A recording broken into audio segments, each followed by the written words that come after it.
எல்லாமே குழந்தையா பிறந்ததுக்கு அப்புறம் வயதாகி இறந்து போவாங்க.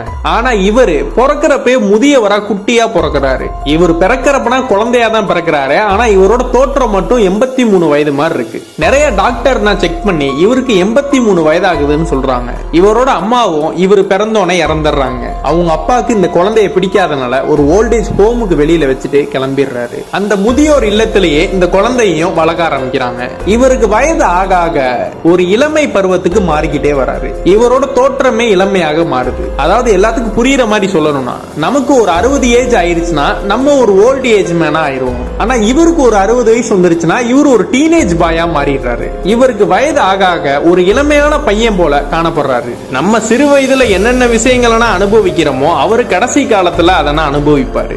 இவருக்கு ஒரு 70 வயசு ஆகிறப்ப இவர் ஒரு 10 வயசு பையனா மாறிடுறாரு. அதுக்கப்புறம் பல நினைவுகள், ஞாபக சக்தி எல்லாமே குறைஞ்சுக்கிட்டே வருது. இவருக்கு வயசு ஆக ஆக ஒரு குட்டி குழந்தையாவே மாறிடுறாரு. குட்டி குழந்தையா மாறி அவரோட ஆயுள் முடிந்து இறந்து போறாரு. இந்த படம் 3 ஆஸ்கார் அவார்டுக்கு மேல பீட் பண்ணிருக்கு. இந்த படத்தோட பேரு the curious case of Benjamin Button. 2008ல ரிலீஸ் ஆயிருக்கு. இது ஒரு வித்தியாசமான படம்னே சொல்லலாம். எல்லாருமே பார்க்கக்கூடிய படம். கண்டிப்பா பாருங்க.